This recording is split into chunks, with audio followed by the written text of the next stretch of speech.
The movie opens with Billy Batson's superhero alter ego wondering about his place in the world, especially when the other guy in a red suit with a lightning bolt on it is faster than he is. You think they had a race, or did Billy just take it on faith? The identity crisis actually goes pretty deep for the character. That's because his official name is Captain Marvel. Briefly, in 1939, Fawcett Comics created a very Superman-like superhero that was a 12-year-old boy named Billy, who would turn into Captain Marvel when he said Shazam. Captain Marvel and his family started to outshine Superman, and DC Comics weren't too keen on it, starting a 10-year-long legal battle that eventually saw Fawcett throwing in the towel. In between those events, a comic publisher called Timely changed their name to Marvel, and in order to protect their name, they created Captain Marvel in the form of a Kree super soldier, Mar-Vell, as the first of many who would hold that title. DC got into the action when they bought Fawcett Comics' Captain Marvel, but now thanks to Marvel's trademark, the comic couldn't actually be called Captain Marvel. So instead it was just called Shazam. Over time, and officially as of the ending of this movie, old Captain Marvel was most often referred to as Shazam, the wizard's name and the invocation of his powers. You can call me Max. During Billy's search for identity, he gets a call out from the crowd, including his original name, when a bystander calls him Captain Marvel. But that was no ordinary bystander. While we're living in a golden age of live-action superhero content, there was another big time for superheroes on the screen, and that was the 1970s. The decade of bell-bottoms, disco, and stagflation also gave the world a flurry of live-action superheroes, including the Hulk, 2 different Wonder Woman shows, a Captain America TV movie, and a Spider-Man TV show that even Stan Lee couldn't love. There were even original superheroes like the $6 Million Man and the Man from Atlantis, the latter of which prevented a Namor show that was in the works. Captain Marvel got in on that action with a Saturday morning Shazam/ISIS hour. Playing young Billy in the show was Michael Gray, in an ever-present red shirt and yellow ringers, because 1970s. Gray dons his red shirt again in Fury of the Gods as the bystander who calls him Captain Marvel. That's not the only cameo, but more on that later. In the meantime, make a cameo of your own by hitting the like and subscribe buttons for the latest videos in your inbox. If you're gonna superhero, or supervillain for that matter, you need a quality lair. Whether it's an Arctic fortress of solitude, a mansion like the Sanctum Sanctorum, you need a place to store all your cool trophies. If you're not the first one to carry your mantle, some of the trophies are gonna be a mystery, like the flaming violin that no one seems to know where it came from. The answer is a 1946 issue of Captain Marvel, Cult of the Curse Part 4, Flames of the Magic Fiddle. It's Nero's fiddle, who was famous for fiddling while Rome burned. Director David F. Sandberg tweeted that he had asked DC Chief Creative Officer Jeff Johns for some references, and Johns dug deep and pulled out the fiddle. The Shazamily isn't the only ones who managed to save the day. In the cutthroat world of the high school hallway, Freddy gets some rescuing by friendly teacher Mr. Geckel. Mr. Geckel is portrayed by actor Diedrich Bader, recognizable for a number of roles from the karate expert Napoleon Dynamite, the eager neighbor in Office Space, and dozens of other appearances. My personal favorite was the cinematic adaptation of the Beverly Hillbillies. Love that movie. More specifically though, he saved the day as the voice of Batman in Batman Brave of the Bold and Harley Quinn. He's also been the voice of Lex Luthor and Booster Gold, so, there's that. Remember when Tony Stark spent Iron Man 3 assuming one of the doctorates that his science pal Bruce Banner had was in therapy? Well, he's not the only superhero to get degrees mixed up, because Billy's super alter ego starts the movie unloading his problems on Billy's pediatrician. You understand I'm a pediatrician.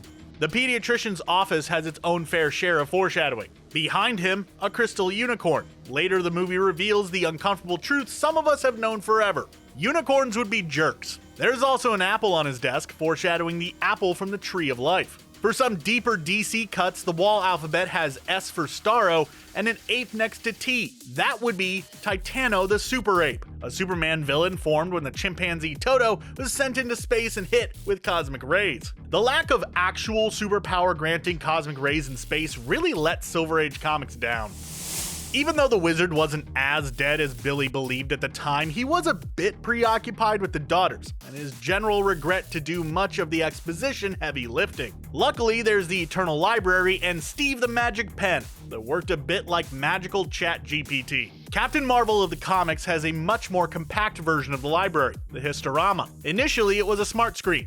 Post-crisis, it became a book that could answer questions like a magic-powered personal assistant by asking, Historama, show me.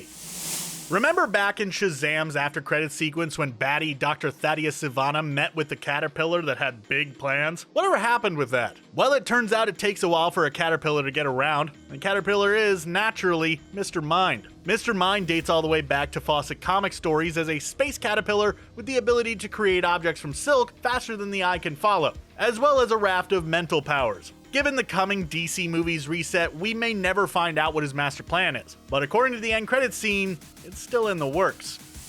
While we've had 2 Shazam movies and nary an appearance by comedian Sinbad, there was still a nod to Sinbad, just not that one. As the Tree of Life released a bunch of mythical monsters like minotaurs, harpies, and manticores, they were joined by cyclopses that seemed to pay homage to stop-motion pioneer, legend, and personal hero of mine, Ray Harryhausen. Specifically from the movie The Seventh Voyage of Sinbad.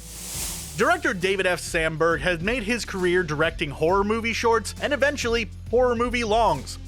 Features. In proper horror director fashion made famous by director Alfred Hitchcock, he's also fond of cameos. This includes acting as the voice of Mr. Mind and as a victim of the Daughters of Atlas. His wife also has a history of appearing in Sandberg's movies, this time as the woman needing a hero during the opening bridge sequence. Sandberg also directed Annabelle Creation, and the menacing doll has followed him all the way to the DC universe, appearing in the pediatrician's office. Is the pediatrician maybe also a supervillain? Let's look into that. Sandberg wasn't the only horror director appearing, at least by name. Some of the signs were nods to the director's influences. The Fulci Theater is a nod to Lucio Fulci, notorious Italian gore director of movies like the 1979 movie Zombie. The Deodato Hotel is a nod to director Ruggero Deodato, another notorious Italian horror director known for movies like 1980's Cannibal Holocaust. Feel like even mentioning that movie is gonna get us demonetized, but whatever.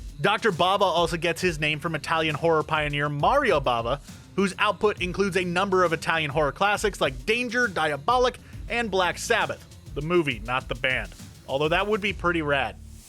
Remember all the way back to the first movie when a young Billy was hoping to win a tiger with his mom at the fair, but instead gets a compass? Well, there were a lot of sad things happening in that scene, so maybe not, but that was a nod to a character who gets more than a few. When Darla over-rescues the box of kittens, she tries to keep one and calls it Tawny. All of this is a nod to Tawky Tawny, a longtime Captain Marvel companion in the form of an anthropomorphic tiger. In the New Earth continuity, he has a bit of Hobbs from Calvin and Hobbes in him. He's a stuffed tiger brought to life to help the Marvel family as a puka that only they can see until Ibis the Invincible made the transformation universal.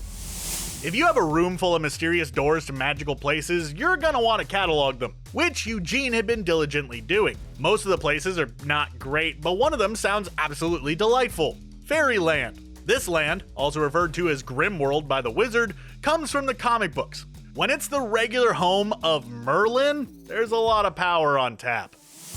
While most of the marquee superheroes of the DC world defend fictional cities, the Shazamily have made the city of brotherly love their home. Prior to taking up residence in Philadelphia, the closest the city had to a superhero was Rocky Balboa. In the first film, Billy gets in extra trouble when he decides to take a police officer's Geno steak bag, an actual Philly restaurant. In Fury of the Gods, Billy decides to meet with the Daughters of Atlas at Castle's Steaks. If all of this is making you hungry for a cheesesteak, but you'd like that cheesesteak to come with a side of tie-in, then you're in luck. Or were, depending on where you live.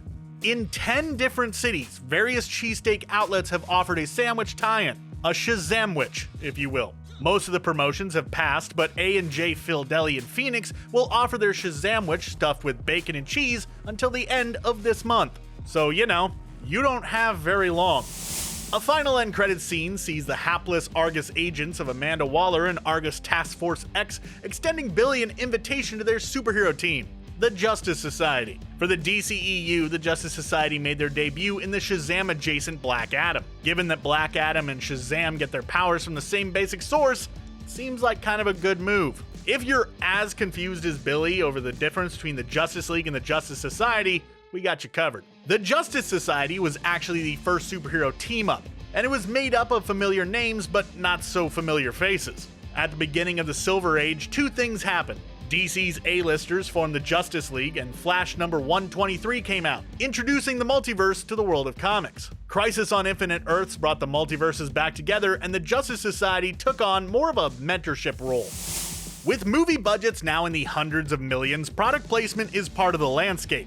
The Skittles product placement might not have been the most subtle, but it was also a nod to perhaps the mother of all product placements. Just like Clara uses the bite-sized candies to win over the vicious unicorns, 1982 saw a young Elliot coax out E.T. the extraterrestrial from his hiding place using Reese's Pieces in the same fashion. He stopped short of using the candy slogan as a battle cry, however.